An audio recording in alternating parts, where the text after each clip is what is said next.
Сейчас я вам покажу номерные знаки, которых вы точно никогда не видели. Одесса. Одесса, номерные знаки. Класс. Это прикольно. Сегодня 18 июня 2026 года, и всех приветствую из прекрасного города Одесса. Прохожу клумбу с этими лилиями, еще у них какое-то название есть, я не знаю, я небольшой садовод. Мама когда-то высадила их рядом с дачей, и это был просто сущий ад, потому что это все приходилось выкапывать и вырывать, они вот похоже разрослись и забили все цветы. Ну, хотя они действительно красивые.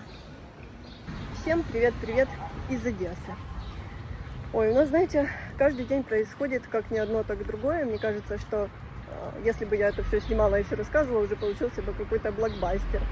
Сегодня хочу с вами поделиться не очень приятной историей. Сейчас такое время, что часто по ночам нам всем нужно ходить в бомбоубежище, в какие-то укрытия, потому что часто атаки на город. И вот несколько дней назад была угроза атаки дронов, шахедов на Одессу. Мы как раз были вместе, я, мама, Ира. И решили мы с нашими соседями идти в бомбоубежище. Пошли, переждали там тревогу, возвращаемся домой. И я вижу, как дорогу переходит какая-то тень. Многие люди идут. Сначала не обратили внимания, потом начала понимать, что она приближается куда-то ближе к нам. И увидела, что это мужчина. И он говорит: девочки, у вас не будет прикурить? Я знаю, что это очень плохой вопрос, и лучше его ночью, чтобы никто тебе не задавал, особенно женщинам.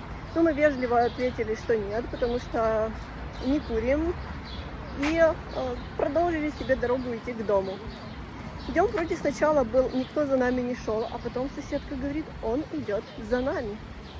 Мы начали идти быстрее, успели забежать в парадную. И только мы захлопнули двери, он побежал за нами, соответственно. Он как начал нам стучать в парадную и просто не то что кричать, а орать. Мы быстро побежали по квартирам. Конечно, все были очень и очень испуганы. И он еще там на улице что-то покричал. Мы были в шоке. После этого сами понимаете, что страшно вообще куда-то походить ночью. И никогда не знаю, что у него было на уме. Может, он просто посидел, может, у человека день рождения был, он хорошо выпил и захотел, просто ему надо было срочно покурить, а с другой стороны он мог кого-то ударить или еще что-то хуже сделать. Ой, что вам сказать, очень неприятная ситуация. Есть люди, которые вообще по одному уходят в укрытие. Я вообще такой человек, что я до войны ночью, там, собственно, из дома даже и не выходила. Ну, вот так вот, чтобы где-то ходить по улице. Ой, поэтому мне хочется, чтобы эта история, знаете, послужила и для вас уроком, что если вы по ночам где-то ходите, то нужно с собой брать какие-то средства элементарной защиты, чтобы в случае чего за собой постоять. Особенно девушкам. Такое сейчас время, конечно, война влияет настолько сильно на все сферы нашей жизни, что испытываешь стресс, уже от всего просто. Кот похож на Гитлера. А ну, кот, посмотри на меня. Чтобы вы понимали, эти коты почти больше меня. Я сегодня встретила нашего зрителя. А ну, сейчас я расскажу. Кс-кс. Кот, покажи морду. Кот, кс-кс. Кс-кс. Это занято. Здравствуйте. А? Адик? Кота зовут Адик. Я так понимаю, вы его хорошо кормите. Он такой серьезный. Кот Адик. Да, я же говорю, кот похож на Гитлера. Адик, это от Адольф, я поняла.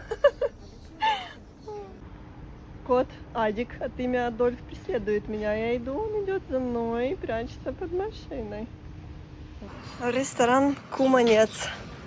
Ресторан нашої української кухні. Дивіться, які гарні дівчатка в вишиванках і в віночках тут працюють.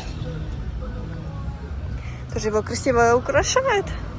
Популярное место и среди одесситов, и среди людей, которые к нам приезжают в гости.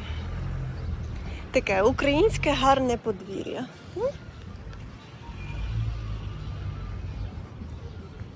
Сегодня прям чувствуется потепление. У нас вчера ночью шел достаточно сильный ливень, еще в некоторых местах остались лужи, но с завтрашнего дня обещают температуру воздуха выше 30. Конечно, многие сейчас поедут на пляж, потому что, думаю, с такой температурой вода достаточно быстро в море прогреется. Но, к сожалению, по поводу моря есть еще одна неприятная, вернее, снова неприятная новость.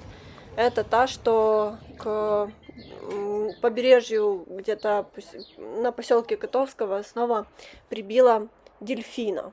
И, к сожалению, он уже не был живым. И, конечно, экология Черного моря очень сильно страдает из-за войны.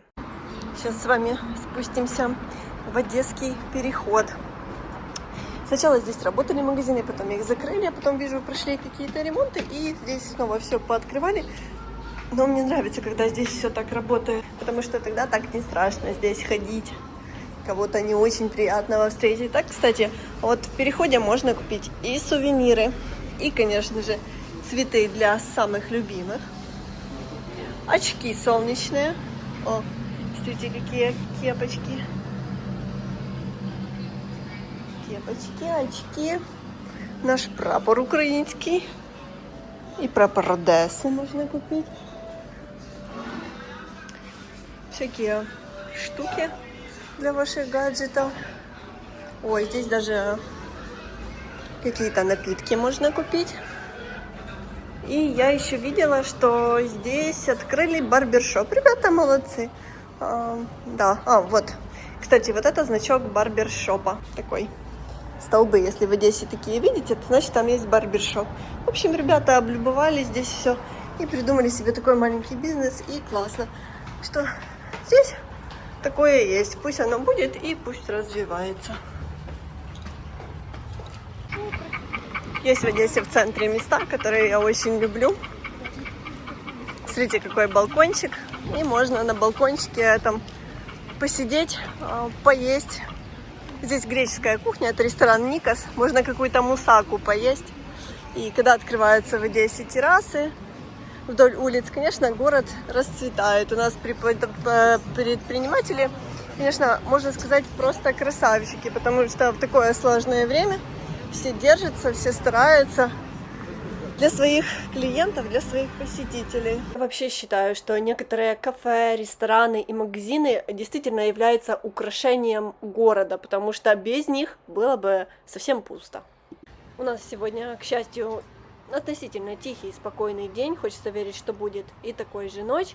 На улицах Одессы, кстати, сегодня достаточно мало людей. Мне кажется, что город разделился на две части. Одни еще работают, а вторые уже загорают на пляже, потому что на пляжах людей много.